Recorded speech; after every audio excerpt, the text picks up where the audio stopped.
de la mañana, otra de las entrevistas que estábamos esperando aquí en la mañana de la radio. Estamos hablando de Natalia Piraíno, licenciada en psicopedagogía, especialista en orientación vocacional ocupacional, trabajo con niños y adolescentes. Así que bueno, le damos la bienvenida. Buen día, Nati. Hola, buen día a todos y a todas. ¿Cómo están? ¿Cómo Buen estás? día. Bien, un poquito de la lluvia hoy. Está tremendo el clima. Difícil. ¿Estuvo lloviendo hasta recién o ya no está lloviendo ahora? Claro, hubo un poquito Claro, todavía. un poquito, perfecto. Bueno, vamos a hablar un poco con Nati, que es psicopedagoga justamente, Así es. que trabaja también con instituciones educativas y demás.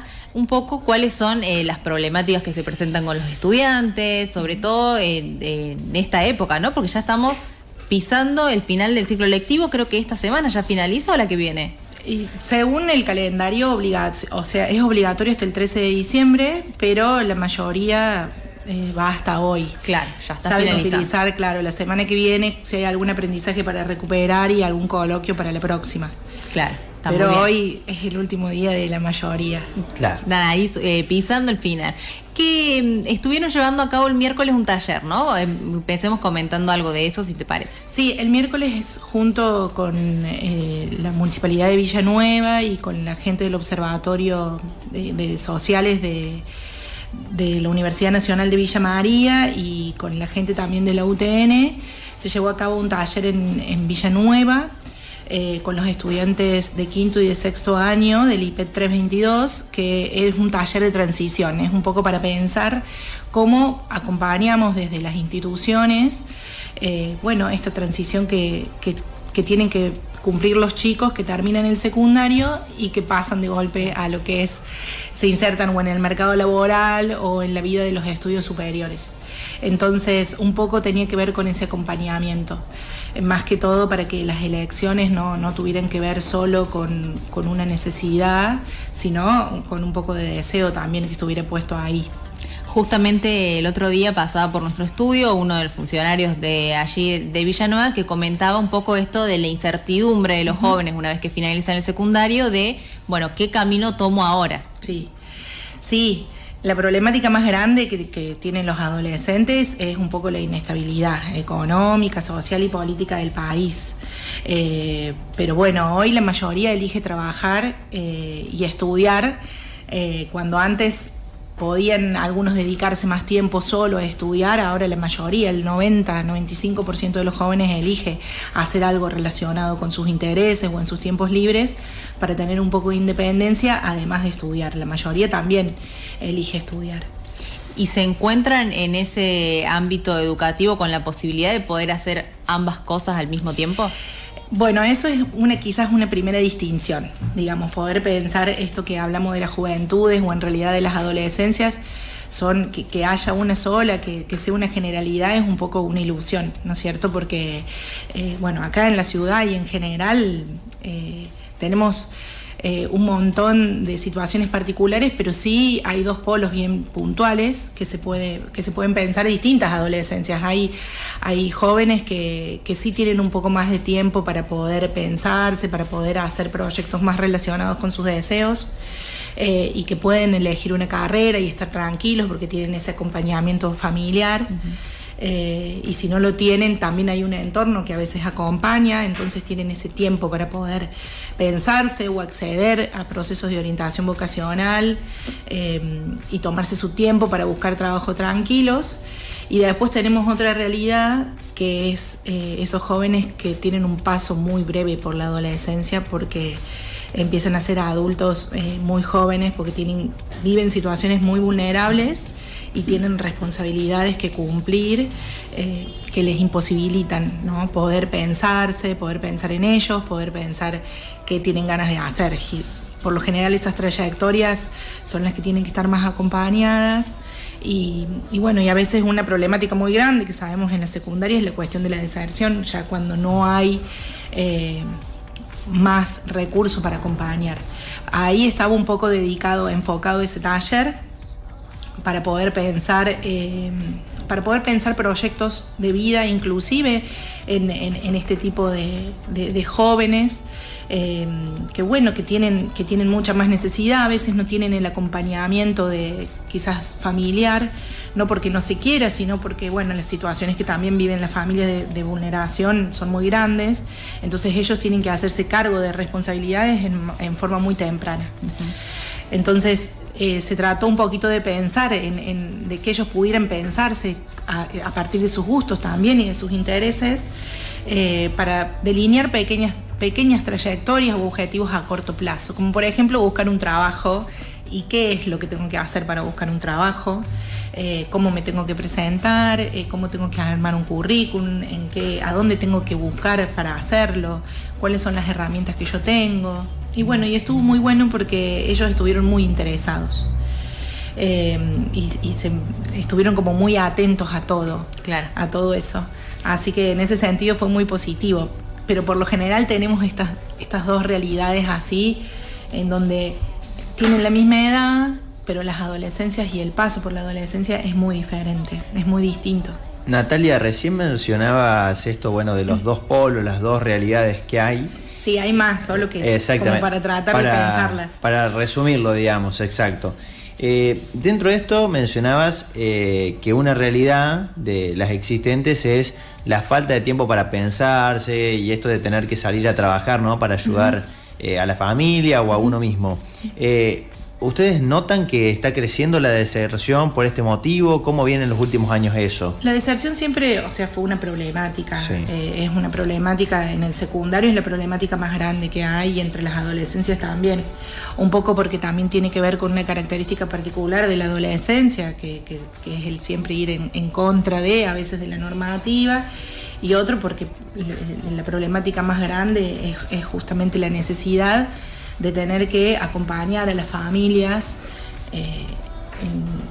cuando a lo mejor el jefe de familia se queda sin trabajo, entonces los primeros que están en edad empiezan a trabajar. Estuvimos con chicos que hacen más, de los 13, de los 14 años que trabajan, que trabajan a lo mejor haciendo tareas en una obra, o que trabajan vendiendo comida que hacen sus padres, o que trabajan en panaderías. Algunos tienen ya oficios de manera, temprana.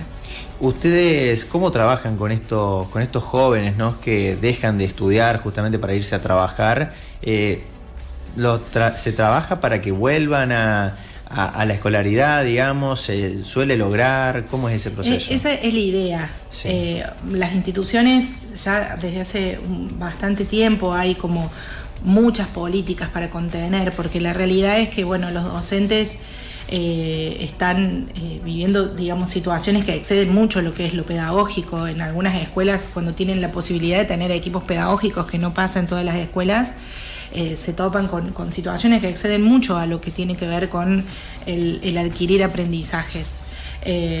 Entonces hay distintos lugares del Estado en donde uno va tratando de tender redes para tratar de acompañar. La escuela hoy se volvió más que todo un espacio de contención, más allá de transmisión, que a lo mejor era lo que pasaba antes.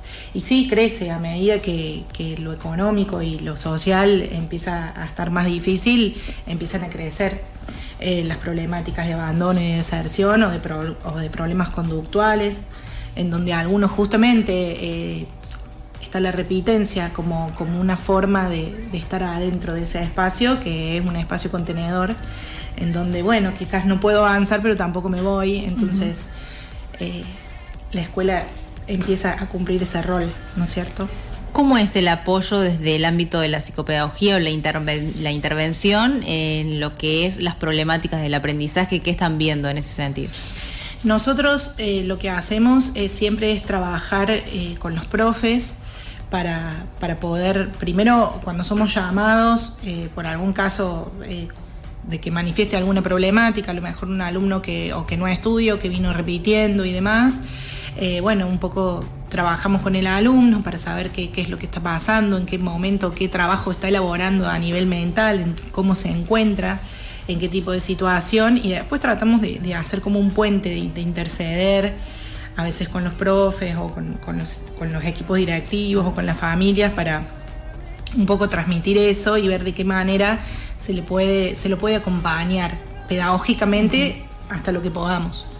Después tenemos otra realidad que es en la que trabajamos muchos, que estamos acompañando dentro de las escuelas a personas que tienen el certificado único de discapacidad, y ahí sí acompañamos las trayectorias, ya nos respalda una legislación y podemos trabajar un poco más en lo que son las barreras de las personas que no son con discapacidad, digamos, que no son solo pedagógicas. En lo pedagógico nosotros para ese tipo de personas podemos hacer un poquito más, en el sentido de que podemos recortar, sacar contenidos y demás. Pero después tenemos las otras barreras que son más que todo de índole social y de inclusión, ¿no? En donde, bueno, a veces garantizamos que los alumnos con certificado estén adentro de la escuela secundaria, estén en el curso, estén con sus compañeros, estén haciendo lo que pueden hacer según sus posibilidades, pero lo que se nos hace más difícil a veces es garantizar que puedan formar parte de un grupo, que los llamen para cuando se juntan en las salidas, en las distintas cosas, o simplemente cuando terminan la escuela, que no queden relegados a siempre estar presentes en instituciones de rehabilitación, sino que tengan un poco más de inserción en la sociedad de forma vincular. La problemática del bullying, ¿cómo se ve en las instituciones? ¿También trabajan con ese tema? Sí, trabajamos mucho, porque bueno, una cosa también está ligada con la otra, ¿no es cierto? El bullying es algo que, bueno, existe mucho, los chicos se tratan muy mal, se vinculan de una manera muy difícil entre ellos, a veces nos pasa, bueno, después de la pandemia. Antes de la pandemia ya lo veíamos viendo, que venía creciendo, y después la pandemia se acentuó mucho más. Quizás ese tiempo en donde ellos no pudieron poner el cuerpo, después fue un tiempo en donde se golpeaban mucho y se maltrataban mucho. Les cuesta controlar inclusive su espacio corporal, las fuerzas que están teniendo, entonces a veces sin intención empiezan a jugar y se terminan golpeando, ¿no? Yo me acuerdo que había estado en un momento en la escuela José Bianco haciendo también un taller y les preguntaba a los chicos, porque se golpeaban mucho, y yo les decía, ¿pero ustedes no se dan cuenta? Sí, me dice, pero no podemos parar. Claro.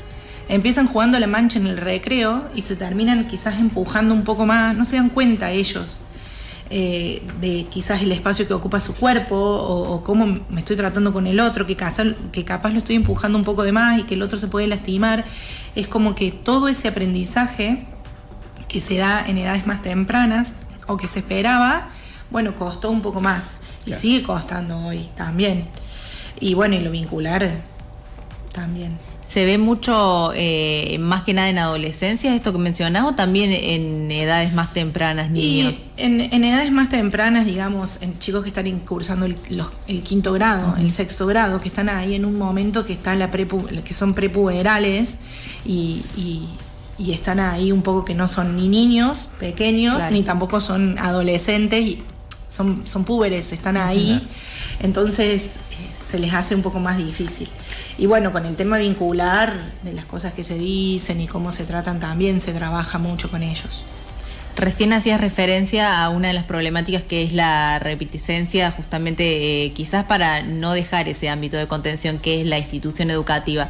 Pasa también en algunos casos, sobre todo quizás se ve ahora a fin de año, que no estudian durante todo el año alguna materia y la rinden en 2 minutos. Y vos decís, pero te llevaste un montón de materia. ¿Por qué no hubo un rendimiento adecuado, se podría decir entre comillas, durante el año? Sí, algo que se empieza a ver mucho en la secundaria ahora es que los chicos se incorporan a veces recientemente alfabetizados.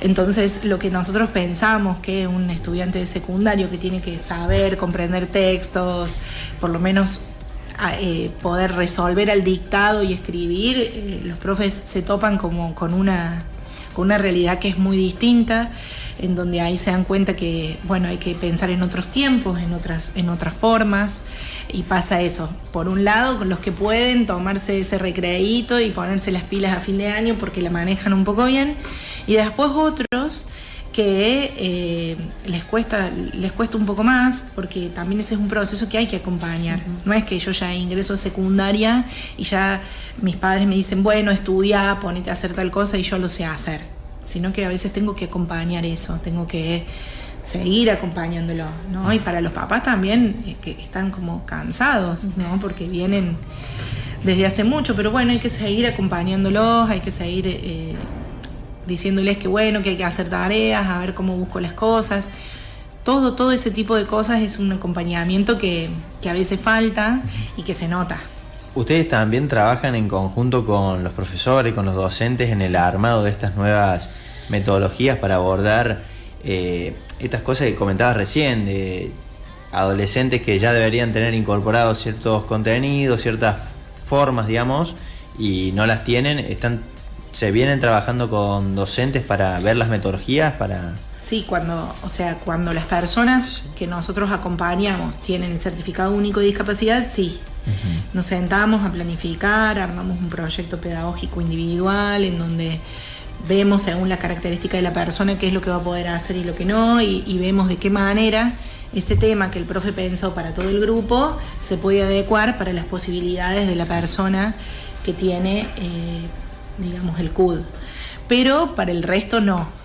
Para el resto lo hacemos en forma externa por algún llamado en particular, o pensamos también en base a las problemáticas clínicas que nosotros tenemos este tipo de intervenciones en donde tratamos de poder trabajar con estas instituciones o estos organismos del Estado como son las universidades y las municipalidades, justamente para que el acceso a los acompañamientos no esté solo ligado a un sector de la sociedad, sino que también esté la posibilidad de poder acompañar a todos los jóvenes según los intereses de cada uno y las posibilidades. Se observa quizás en los jóvenes sobre el final, ¿no?, del ciclo lectivo, cuando tienen que pasar lo que hablábamos al comienzo, al mundo laboral o continuar sus estudios ya superiores, cierta quizás presión muchas veces por parte de familias o demás de seguir determinado estudio que quizás no es lo que quiere el adolescente, el joven. Sí, inclusive seguir estudios, que a veces ellos tampoco quieren. Sí, pero eso es algo que siempre estuvo, y también a veces cuando tienen la posibilidad de venir a la consulta particular es algo que a veces lo trabajamos con los papás, pero básicamente se trabaja más con el joven, digamos, porque siempre que llamamos a los padres a la consulta tiene que ser más por una decisión del adolescente, que el adolescente lo quiera hacer. Claro. Algunos quieren y otros no. Entonces cuando quizás no quieren o uno ve esa actitud, se trabaja con ellos para que ellos un poco en un proceso de orientación lo que hacen es pensarse ellos mismos, trabajar a partir de sus intereses, de sus posibilidades y bueno, poder diferenciarse, ¿no? Poder diferenciarse de ese deseo de los papás y poder encontrar un deseo personal y ver, bueno, cuáles son las fortalezas que tengo como persona, qué son las cosas que me sale a hacer muy bien, qué son las cosas que hago naturalmente que no me doy cuenta y que a otra persona le costaría muchísimo más, para poder encontrar perfiles de carreras o de trabajos que se relacionen con eso, y cuáles son los obstáculos, que a veces los obstáculos tienen que ver con que me tengo que poner un poco más activo hacia conseguir lo que quiero, porque a veces también muchos jóvenes están tranqui pensando que todo les va a venir dado y no. O bueno, esto de que tengo que empezar a diferenciarme, a decir que no, a poner una distancia o a desarrollar hábitos para el estudio, porque a veces muchos quieren estudiar o hacer algo y no se sientan ni un ratito. Claro. Entonces trabajamos con esa fantasía y tratamos por lo menos de diseñar proyectos concretos, reales. Natalia, preguntarte también, ¿están teniendo problemas relacionados a lo que es el consumo, por ejemplo, de drogas, o están teniendo problemas de ese tipo? La problemática actual, un poquito más grande, que está el acceso de todos y todas, los adolescentes y los jóvenes, tiene que ver un poco con las apuestas online. Sí.